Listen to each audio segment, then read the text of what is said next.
Hello viewers, আসসালামু আলাইকুম। Business করছেন, একটা সেভিংস অ্যাকাউন্টও মেনটেন করছেন, কিন্তু লেনদেন করতে গেলে বলে টিপি নেই।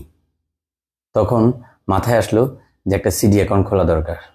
কিন্তু সিডি অ্যাকাউন্ট খুলতে গিয়ে মনে মনে প্রশ্ন জাগলো, কি কি ডকুমেন্টস লাগবে একটা সিডি অ্যাকাউন্ট করতে। আমার প্রিভিয়াস ভিডিওতে এসবি বা সেভিংস অ্যাকাউন্ট নিয়ে কথা বলেছিলাম। সেখানে কিছু ডকুমেন্ট একদম ম্যান্ডেটরি লাগবেই বলেছিলাম, সেই ডকুমেন্টগুলো এখানেও লাগবে।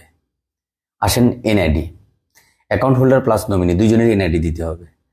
ছবি, অ্যাকাউন্ট হোল্ডার প্লাস নমিনি লাগবে। প্রেজেন্ট অ্যাড্রেস ভেরিফিকেশনের জন্য ওখানে লেগেছে ইউটিলিটি বিল। আপনার যদি কারেন্ট অ্যাকাউন্ট করতে হয় সেই ক্ষেত্রে সেম, এটাও লাগবে। একটা ভিজিটিং কার্ড, যেহেতু বিজনেস করবেন কোম্পানির নামে, প্রতিষ্ঠানের নামে, ভিজিটিং কার্ড দিতে হবে। আর যেই জিনিসটা সবচেয়ে বেশি গুরুত্বপূর্ণ সেটা হচ্ছে ট্রেড লাইসেন্স। আপনি যে বিজনেস করতেছেন সেটার পারমিশন নিতে হবে গভর্নমেন্ট থেকে। এই পারমিশনটা বা ট্রেড লাইসেন্সটা কোথা থেকে নেবেন? যদি সিটি কর্পোরেশন আন্ডারে বসবাস করেন তাহলে সিটি কর্পোরেশন থেকে, আর যদি উপজেলা সদর অথবা জেলা সদরে থাকেন ইউনিয়ন পরিষদ অথবা জেলা পরিষদ থেকে আপনাকে ট্রেড লাইসেন্স ইস্যু করাতে হবে। বলে রাখি, এই ট্রেড লাইসেন্স কিন্তু 1 বছর মেয়াদের হয়, প্রতি বছর বছর আপনাকে রিনিউ করতে হবে। ইনকাম ট্যাক্স যেমন প্রতি বছর বছর দেওয়া লাগে, রিটার্ন সেম, ভ্যাটও সেম, প্রতি বছর বছর এটা দেওয়া দিতে হবে। তাহলে আপনি ট্যাক্সের একটা কপি দিবেন, বিশেষ করে রিটার্নের একটা কপি দিবেন, ট্রেড লাইসেন্সের একটা কপি দিবেন, আপনার ছবি, নমিনির ছবি, আপনার এনআইডি, নমিনির এনআইডি, আর প্লাস ইউটিলিটি বিল, আর ভিজিটিং কার্ড তো থাকবেই। এছাড়াও আরেকটা জিনিস বাকি থাকে, সেটা হচ্ছে সিল। Company seal must. যখনই অ্যাকাউন্ট করতে যাবেন, অ্যাকাউন্ট ওপেনিং ফর্মে আপনার সিগনেচারের সাথে কোম্পানি সিল থাকতে হবে। যতগুলো চেক ইস্যু করবেন প্রতিটা চেকে আপনার সিগনেচারের সাথে সিল থাকতে হবে, আদারওয়াইজ ব্যাংক চেকগুলো পাস করবে না। মোটামুটি বুঝে গেলেন, এই হচ্ছে রিকোয়ারমেন্ট। এই ডকুমেন্টগুলো থাকলে আপনি একটা সিডি অ্যাকাউন্ট বা কারেন্ট অ্যাকাউন্ট করতে পারবেন। এবার আসেন কেন করবেন কারেন্ট অ্যাকাউন্ট? সিডি অ্যাকাউন্টের এত কি দরকার?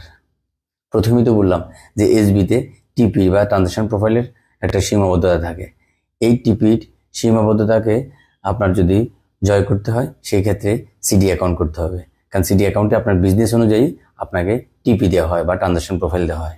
আপনি ইম্পোর্টার না এক্সপোর্টার আর ম্যানুফ্যাকচারার অথবা ট্রেডার, যেই হন না কেন, আপনাকে মোটামুটি বিজনেস অনুযায়ী আপনাকে একটা টিপি দেওয়া হবে।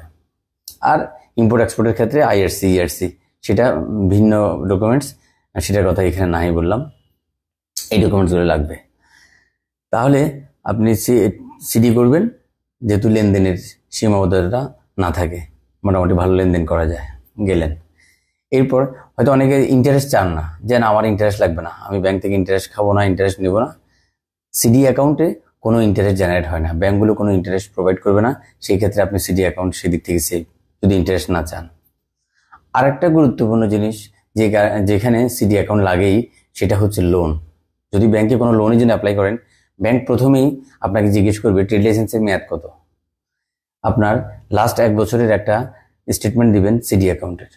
সিডি অ্যাকাউন্টে যে লেনদেনগুলো করে থাকেন সেইখানে আপনার টার্ন ওভার কেমন হয়েছে, সেই টার্ন ওভার দেখে ব্যাংক গ্যাস করে যে আপনার সেলসের পরিমাণ কেমন। দ্যাট মিনস আপনার বিজনেসের অবস্থাটা বোঝার চেষ্টা করে, তখনই আপনাকে ব্যাংক লোন দিতে রাজি হয়। আদারওয়াইজ টার্ন ওভার ভালো না থাকলে, সেলসের অবস্থা যদি খুব বেশি ভালো না হয়, তখন ব্যাংক লোন দিতে আগ্রহ প্রকাশ করে না। তাহলে এই জায়গায় এসে আপনার সিডি অ্যাকাউন্টটা খুবই জরুরি। আজ এ পর্যন্ত এসবি এবং সিডি মোটামুটি আমরা বুঝতে পারলাম। তবে সিডির মতোই আরেকটা অ্যাকাউন্ট আছে, SND, short notice deposit account. CD থেকে এই এসএনডিতে একটু বেনিফিট বেশি। এটা যারা জানে তারা কিন্তু এসএনডি করে, কারণ দুইটাই কোম্পানির নামে কারেন্ট অ্যাকাউন্টের মতোই, তবে সে ওইখানে বেনিফিটটা একটু বেশি। এসএনডিতে কি বেশি বেনিফিট সেটা বলবো ইনশাল্লাহ নেক্সট ভিডিওতে। তো আজকে পর্যন্তই। আমি চেষ্টা করছি যে ব্যাংকিং ইনফরমেশনগুলো আপনাদেরকে একটু একটু করে সহজ সরল ভাষায় দেওয়ার জন্য, যতটুকু আমি জানি। আপনারা যদি এতে উপকৃত হন তাহলে আমার চ্যানেল সাবস্ক্রাইব করবেন, আর বেশি বেশি কমেন্টস করবেন, ভালো মন্দ আমাকে জানাবেন। আল্লাহ হাফেজ, আসসালামু আলাইকুম।